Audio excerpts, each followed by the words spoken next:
Hello अस्सलाम वालेकुम, नमस्ते, सत श्री अकाल प्यारे दोस्तों। कैसे हैं आप लोग? उम्मीद करती हूँ कि आप सभी लोग खैरियत से हों और आप सबकी दुआ से मैं भी बिल्कुल खैरियत से हूँ। दोस्तों, एक वीडियो है मनोज मुंतशिर साहब का और इस वीडियो को लेकर बहुत सारे लोगों ने ये वीडियो सजेस्ट किया और इसको लेकर काफ़ी चर्चा हो रही है, काफ़ी बात हो रही है। तो ये वीडियो, इसका टाइटल है आप किसके वंशज हैं, और ये एक सवाल है सब लोगों के लिए, भारतीयों के लिए, कि आप किसके वंशज हैं। तो देख लेते हैं आखिर इस वीडियो के अंदर क्या है और उसके बाद आगे बात करते हैं। सो 1 2 3 एंड स्टार्ट।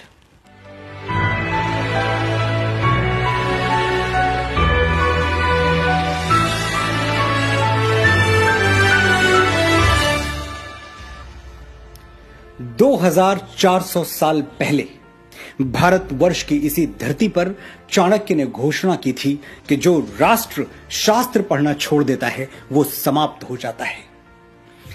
क्यों कहा था ऐसा चाणक्य ने? क्यों जरूरी है कागजों में छुपे अतीत को जानना? क्योंकि अतीत को जाने बिना भविष्य निर्माण की कोई संभावना है ही नहीं। जो देश अपना इतिहास भूल जाता है उसका भूगोल अपने आप समाप्त हो जाता है। जो लोग भुला देते हैं तारीख को अपनी, उन लोगों का ज्योग्राफिया बाकी नहीं रहता। पिछली कई सदियों से हमने अपने इतिहास की जमीनें लावारिस छोड़ रखी हैं। हम न उन जमीनों की ओर देखते हैं, न वहां जाते हैं, न परवाह करते हैं कि हमारे बाप दादा की जमीनों में कौन सी फसल बोई जा रही है और वो फसल कौन बो रहा है, किस नीयत से बो रहा है या फिर किस बदनीयती से बो रहा है। कहीं ऐसा तो नहीं कि हमारी उपेक्षा कुछ शैतानी ताकतों के लिए मुंह मांगी मुराद बन गई और उन्होंने गौतम और नानक के इस जमीन में कलंक के बीज बो दिए। बिल्कुल यही हुआ है। तभी तो हम इस हद तक ब्रेन वॉश्ड हो गए कि अचानक हमारी प्री प्राइमरी टेक्स्ट बुक में गा से गणेश हटा के गा से गधा लिख दिया गया और हमारे माथे पर बल तक नहीं पड़ा। हमारे घर तक आने वाली सड़कों के नाम भी किसी अकबर, हुमायूं, जहांगीर जैसे ग्लोरीफाइड डकैत के नाम पर रख दिए गए और हम रिबन काटते हुए मौका परस्त नेताओं को देखकर तालियां बजाते रहे। अचानक नैरेटिव बदल दिया गया। आदर्श राज्य कैसा होता है? जैसा अकबर का था। अच्छा, तो राम राज्य क्या था? वो आदर्श नहीं था। और अकबर के राज में हजारों किसानों को जजिया न देने के लिए फांसी पर टांग दिया गया था। ये आदर्श राज्य में होता है? ये तो हमें ढोल बजा के बताया गया कि अकबर ने जजिया माफ कर दिया था, लेकिन माफी से पहले जजिया का खूनी इतिहास हमें कभी नहीं पढ़ाया गया। और उसी अकबर ने वापस गैर मुसलमानों पर जजिया लाद दिया था, यह भी नहीं पढ़ाया गया। चित्तौड़गढ़ में 30,000 सिविलियंस को जिहाद के नाम पर काट डालने वाला आदर्श राजा था। आगरे के किले के सामने मीना बाजार लगवाने वाला जिल्ले इलाही था। जिल्ले इलाही यानी खुदा की परछाई। ये कौन सा खुदा है जिसकी परछाई इतनी काली है?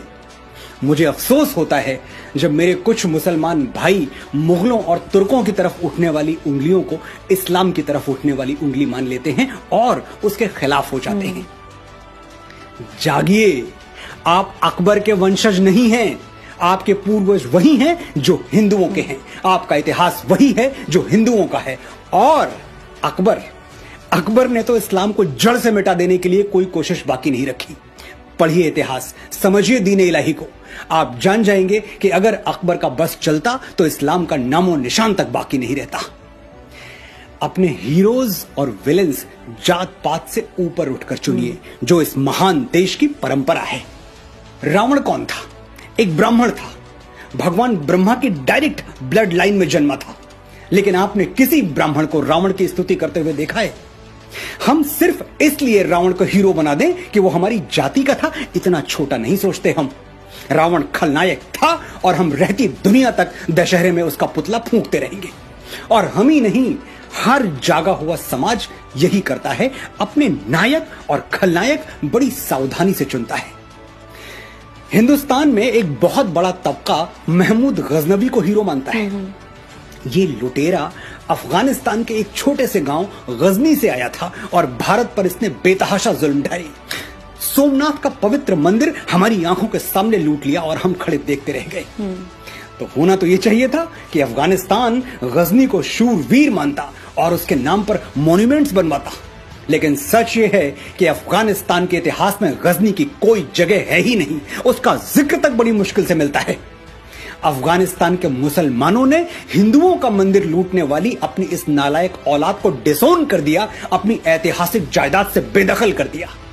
और दूसरी तरफ इतिहास में जगह किसको दी? कनिष्क को, जो कि कुश डायनेस्टी में जन्मा भारतवर्ष का एक महान बौद्ध राजा था। अफगानिस्तान में कनिष्क के नाम पर होटल्स हैं, इमारतें हैं, जबकि वो मुस्लिम देश है। लेकिन यही तो बात है कि हीरोज चुनते हुए हिंदू, मुसलमान, बौद्ध और क्रिश्चियन नहीं देखा जाता, बस चरित्र देखा जाता है, बशर्ते हमारे पास इतनी तटस्थ, इतनी न्यूट्रल आंखें हों।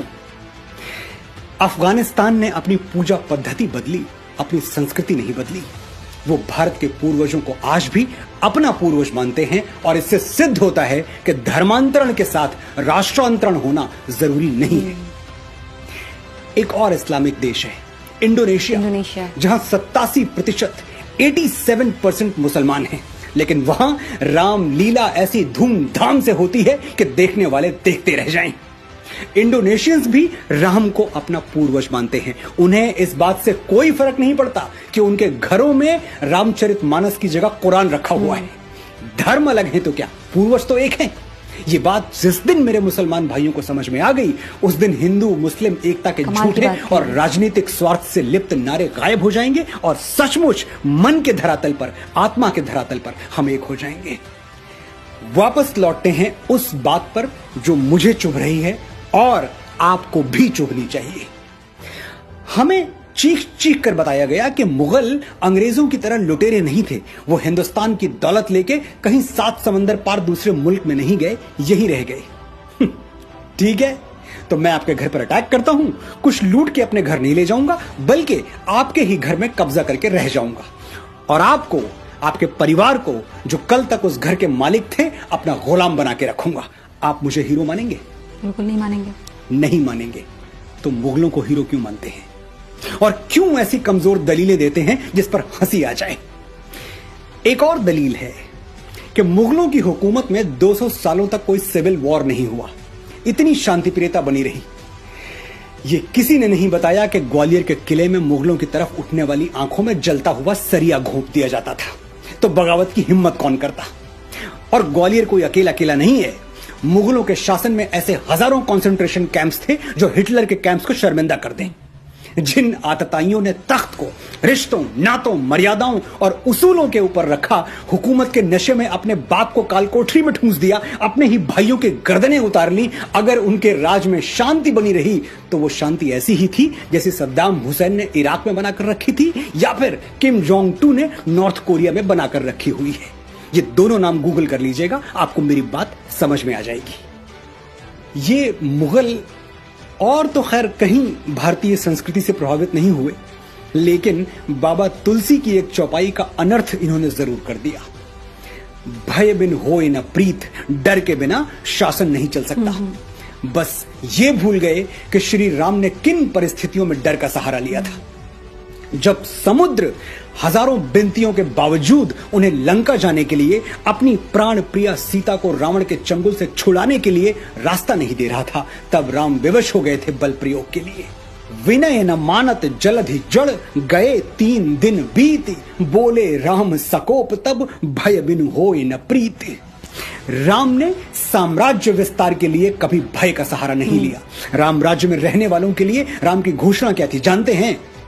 राम राज्यवासी त्वम प्रोच्चरस्व ते सिरम, न्यायार्थम युद्धस्व सर्वेषु समम कर, परिपालय दुर्बलम विधि धर्मम वरम, प्रोच्चरस्व ते सिरम, राम राज्यवासी त्वम।